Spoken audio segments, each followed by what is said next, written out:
Hello, playful eco warriors, and welcome to another episode of Climate for Fun, the podcast that turns climate change into a laughing matter. Here's Antonio Salituro, climate scientist, writer, and comedian. I'm thrilled to have Rafaella Scheer with me today. Rafaella is a climate consultant and comedian. Welcome, Rafaella. Thanks for joining me. Hey, Antonio. Thanks for having me in your podcast. Thanks a lot. Merci beaucoup, by the way. ready to laugh at climate change? Yeah, I guess we can try to laugh at climate change, so let's go. Yeah, cool. That's good spirit. So let's crack on then. Okay. So first question. So Rafaella, you are one of the three or six stand-up comedians who launched the Greenwashing Comedy Club project in Paris in 2020. Did you not have anything better to do during the lockdown? I mean, seriously, what's the story behind it? What's the story behind it? Tell me more. So to be perfectly fair and to give back the credit to the person who created it, Anne, me personally, I've just rejoined the Greenwashing Comedy Club at the beginning of this year, in September 2022. Mm-hmm. But when Anne created the comedy club, so she was doing stand-up comedy for like 5-6 years. And you can speak of a lot of topics in comedy club, but climate was not really a topic addressed in comedy club. It was mostly addressed through jokes like, hey, you're a vegan, you're so weak, you're going to your small arms. And she felt the need to have a space to really talk about that because, we're not really talking about, we're not really demonstrating things regarding climate, but we're talking about our relationship with transition. And it's useful to have a place to do that because it's part and parcel of our lives. So useful to have a place where you can talk about this stuff. Yeah, no, that's great, to be honest, because more and more people are giving more space to the climate discussion from a lighter point of view, let's say, including this podcast. That's why you're here. Including this podcast, absolutely. Cool. So I read that you guys describe this comedy experiment as guaranteed organic stand-up. So did you mean you crack shitty jokes or what? No, I really like that you noticed that description because I feel it's a greenwashing description. I don't really know why we wrote that. Well, probably because it sounded good and because it does. No, I think it's just pure greenwashing because we haven't really tested our joke through GMO substance. So maybe there is, but at least we're saying that there is no bad substance in it. Yeah. No, but more seriously, it's like a catchy phrase just to describe the comedy club. And it works well. And it's greenwashing, but maybe it's a play on word and on the title of the comedy club, so it works well. Yeah, as far as, you don't sell non-organic stuff, during your shows. I think you should be fine. You should be fine. No. You need a bit of marketing at the end of the day. Everyone does. Absolutely. No, absolutely. Cool. So a journalist attending your stand-up performance said that the room got so hot that at some point one of you guys paused the show to open up the windows. Is this something you do to create a global warming atmosphere? No, really. Are heat waves a hot topic in your comedy sketches? No, we do talk a lot about these topics, of course. We play in small room in Paris. So it will become a real topic. Oh my God! Yeah. We're lucky enough. So in the summer we play mostly outside. Yeah. So heat waves become a topic, but at least we have some air. Yeah. Heat waves are a topic. I must say that usually we're not talking so much about climate in itself in the Greenwashing Comedy Club. We're more talking about our relation with climate and transition. Yeah. For example, how friendship is becoming affected, when you decide to that's commit yourself, or a relationship, couple relationship. How is it going on when one wants to take the plane and the other doesn't want to fly anymore? So it's more that type of questions that we're addressing rather than phenomenon in themselves. Yeah. I'd love at some point to be more knowledgeable and to be able to make demonstration of hard stuff with jokes, but so far, we're mostly talking about our relationship with transition. Honestly, you do a lot already because it's social impacts. Climate change has got social impact, not just environmental impact. And I got a question on this, by the way, so, I'll tell you more later. So, okay, speaking of heat waves, though, Seville is the first city in the world to name them, just like hurricanes, you know? So, but there is a bit of discrimination going on. So, basically, only the highest risk heat waves get a name. I guess the others get called hottie or something. Anyway, apparently this tagging initiative makes people more aware of the danger and proactive in terms of prevention. So how about raising the bar and asking the Paris mayor to name all French heat waves? I'd love that. Do you think they will be called in woman name, like the first hurricane? And like, I'm the hotter. No, I'm the hotter. No, I'm the hotter. No. No, guess what? Like one day after the other, you're going to be hotter and hotter and hotter and hotter. Yeah. And where's the limit to being hot? Yeah. No, yeah. I love the idea. I love everything that's anchoring the concepts for the audience, because I mean, climate change is becoming more and more tangible for all of us. Yeah. So I love all the ideas that can make it very, very tangible. I feel that's a great one. But I'm really, I'm wondering, like, what is a serious heat wave? Because a serious heat wave today is a serious heat wave that is going to become even more serious in 5-10 years. So how many names are we going to find for this heat wave? Or should we just like have a regular name for every day, which are going to be hot, and then a super sexy name for a very big heat wave? Well, you know, then you start playing the Nelly song, "It's getting hot in here," and blah, blah, blah, to make a bit more climate. Well, okay, but that sounds an idea, to be honest. It's very useful to give a name, but we probably run out of names at some point. Yeah, absolutely. We are definitely going to run out of names.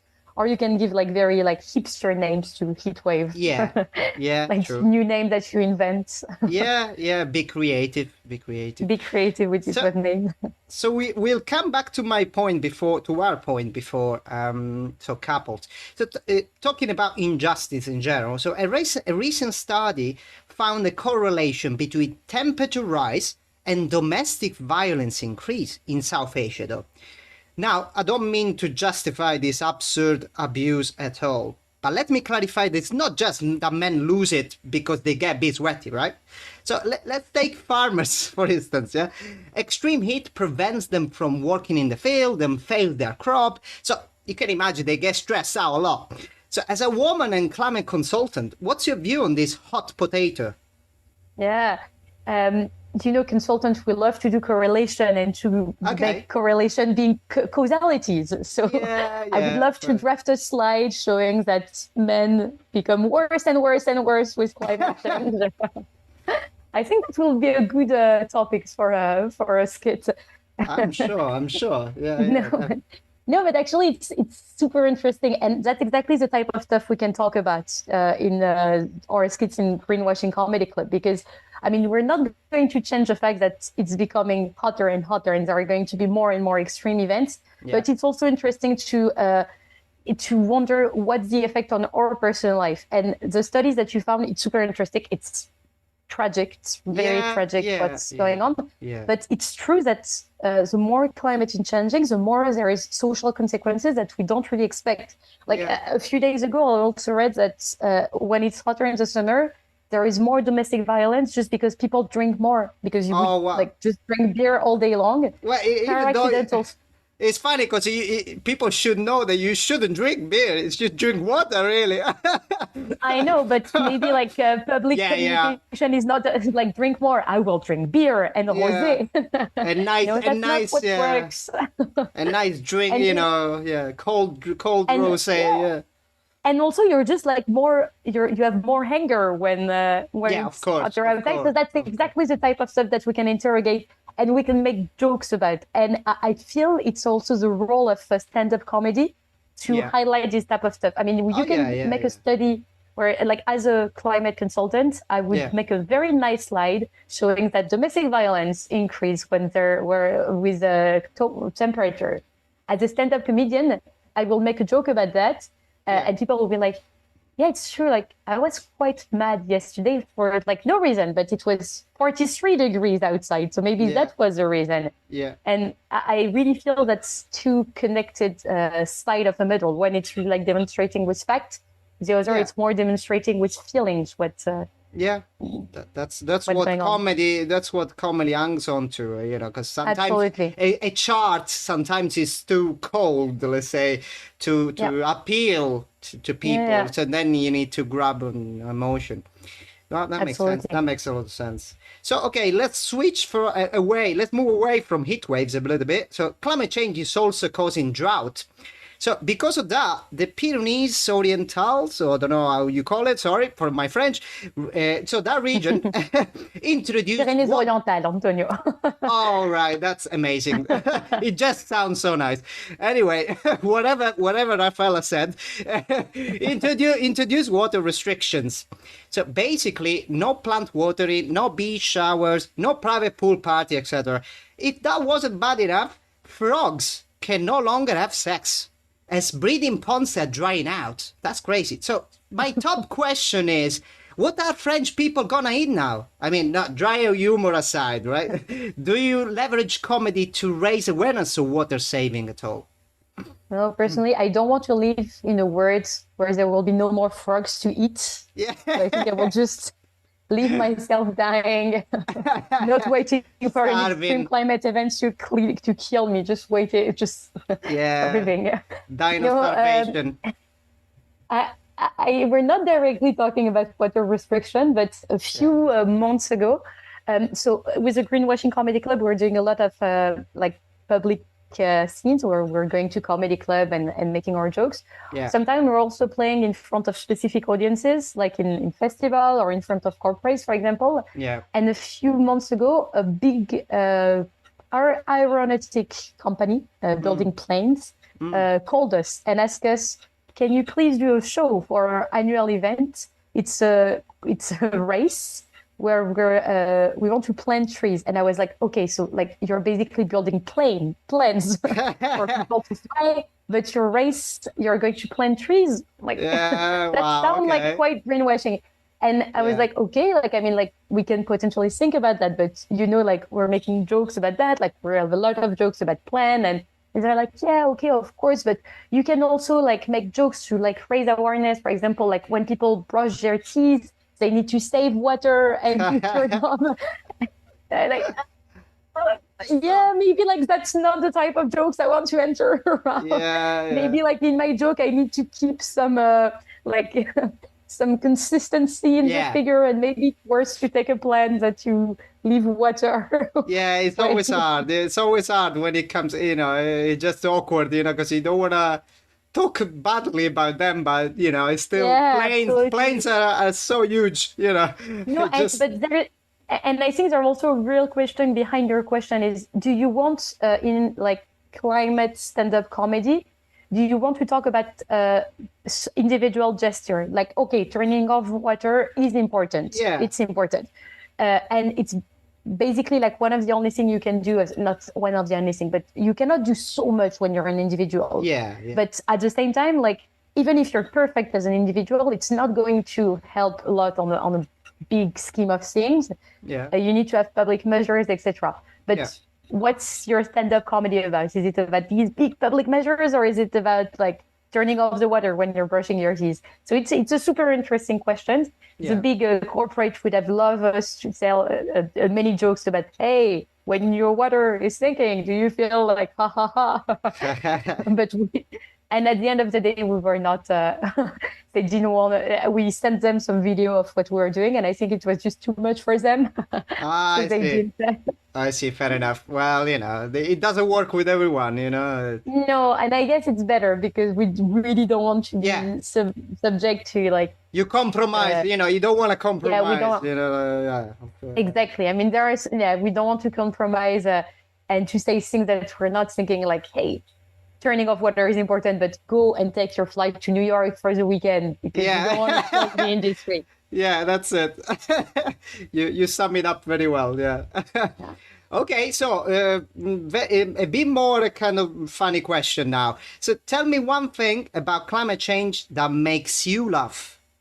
Tricky one, yeah? It's not really about climate change. It's about how people react to climate change. Yeah. But a few weeks ago, I saw a news of in the States, there is an MBA that has been released. And MBA usually stands for Master of Business Administration. Yeah. But here it stands for Masters of Beef Advocacy.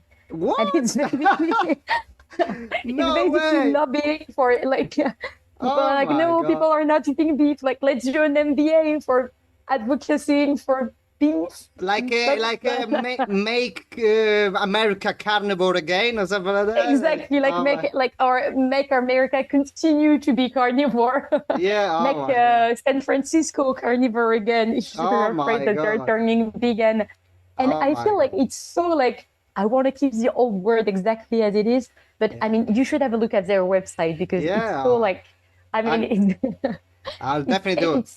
It's somehow a bit sad and also like a bit funny because I mean like graphism is quite nice, but you're like, oh my God, like you're really like, have you seriously taken the 3 liters of MBA to do a Master of Beef fucking Advocacy?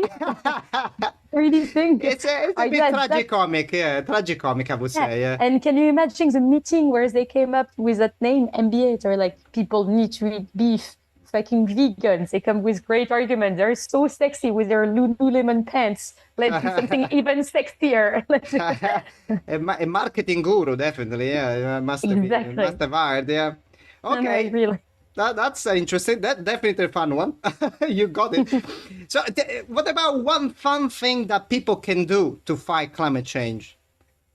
Protesting is so fun. Like you should go to protest and you should put glitters on your face and you should dance and you should protesting is really fun. I wasn't protesting so much before. I've really started to protest this year, and it's actually like it's so fun. You're with friends, people are singing, people are dancing, you've got glitters on your face, and it's a good way to, I mean, if you want to keep enough energy in that world, and I mean, that's also the topic of this podcast, right? Yeah, it's not because we're laughing about it that we're not aware it's super intense. Yeah, of course. And it's terrible. But if you want to keep energy and if you want to have enough energy to continue moving day after day, you need to put fun in that. Yeah. And one good way to have fun is to make community with people who believe the same thing as you do and who fight for the same causes.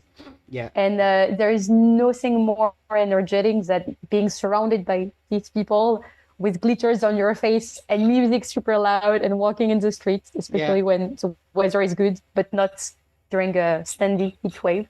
Yeah, true. Of course, safe, obviously, safely, as safe as possible. But obviously, being networking, you share the pain with others and find some hope and positive feelings. Yeah, exactly. But of course, I'm not surprised by your suggestion. French people are very famous to be big protesters, which Italian are not. Correct. I'm actually envious of your spirit.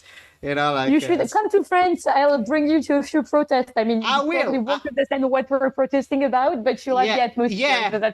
So honestly, I need a Google Translator that can, something like that. But I wish to understand your show in French. But by the way, but I'll try. I'll try to come anyway.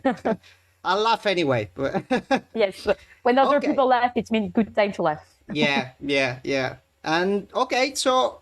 The floor is yours now. So could you come up with one joke about climate change? Any, Ooh, okay. There is one that I like. I don't know if it's going to sound good in the podcast, but it's all right. One of my jokes that and I'm also going to translate it in English for the first time. So we'll see how it goes. Tricky. Okay. So I'm saying that like I feel that I'm reading a lot about climate change and it really hurts me. It hurts me, but I can't help reading about climate change. Right. I feel like it's a bit like SM with my relationship to climate change. Has any one of you ever tried green BDSM? Oh, what's that? Green BDSM? Okay. And then I'm like, I'm like mimicking. So here it's not going to sound great, but just like, usually I'm just like launching an IPCC report to my partner and I'm like, read page 69. Okay, planet is getting hotter and hotter. Yeah, you like that, baby, when it's getting hotter, right? Continue. It's going to become wetter and wetter. There are going to be more and more extreme events. Yeah, it's getting wet. Okay, sorry. I feel you're a bit awkward. It's a bit awkward, and I know you're a bit excited. I really like that joke about climate change, and I'm Definitely, keeping the yeah. report. Yeah, it's an interesting perspective. Yeah, that's I do feel there's a bit of BDSM when you're reading, and you're like, "Oh my God, it's so bad," but just like, oh, I'm going to continue reading. You know, the end of the story. It's not going well. yeah. You can that's where it stop. Yeah, But no, yeah. there is a bit of you need to continue. Yeah, yeah, keep going, keep going. That's Keep fun. going. That's definitely a fun perspective on that. Okay, so now it's quiz time. Are you ready for this? Yes, I am. Oh, okay, cool. So it's only for the glory, so no money involved. Sorry. Okay, so first question is, which is one of the measures triggered by severe heat wave alert system? So option A, extending public pools opening hours. Option B, throwing all you can drink sangria pool parties. Option C, forcing comedians to run a free stand-up performance in a pool to calm people down. I would love it to be option C. Yeah, true. I mean, I would love it. Do I get like subsidies to buy a new swimsuits? Yeah, In yeah. that case, I would really love it to be. No, but, and I didn't know there was actually option A, but it's a great one to have this Yeah, public, they are doing and it. not only They're the private ones that you can have in your garden. Yeah, actually, funny enough, the private one should be limited. I mean, the use of Yeah. private one and instead public one, obviously, Yeah. makes more sense. Absolutely. Cool. That you got it right then. First, so Yes. let's go with the second one then. So, who could have predicted the climate crisis and its spectacular impact on our country this summer? Option A, Rafaella Scheer during one of her stand-up performance as part of the Greenwashing Tragedy Club. Option B, Rafaella Scheer after a 10 hours non-stop climate consulting session. Option C, Emmanuel Macron. Ooh, that one is a really harsh one. Actually, I would need to leave the paternity of this one to our dear president, Emmanuel Macron. But I must say, I made a joke about that when he said it. So option A is also valid in that case. Okay, that's good. Wow, that's the first time it happened. Two runs. I didn't know, to be honest. I mean, like, yeah, so it's good. It's good. No, but it's true. I mean, like, it was such an intelligent sentence, so it's worth it to repeat it, because who could have guessed? I mean, not like No scientists. No scientists. Not most of the scientists. No, I know a small storyteller who works in south of France. I mean, like, she states stuff about climate change. Maybe she could have guessed. But the Interesting. Okay, so last question. Yeah, what is greenwashing? So company hushing their customer when asking for greener products, or B, company hushing themselves on their progress towards green goals to avoid scrutiny, or option C, people hushing Rafaella Scheer during a Greenwashing Comedy Club performance. people do this C, but I would go for a B. And I actually learned, I didn't know that concept. Yeah, so yeah, not many it's people also know. very informative podcast. Thanks a lot, merci. I mean, it's a one of the new terms of climate change. I mean, it's interesting. Along the line of greenwash, it's a subset, subcategory of greenwashing, let's call it, yeah. But that's what greenwashing is. There is so much greenwashing now. We need to make subcategories, otherwise it's basically too much for a big category. yeah, just to understand a bit better. Yeah, that's true. Cool, right? That's the end of this Climate for Fun episode. Rafaella, thank you so much for your fun contribution. Thank you so much, Antonio. And of course, thanks to whoever tuned in today.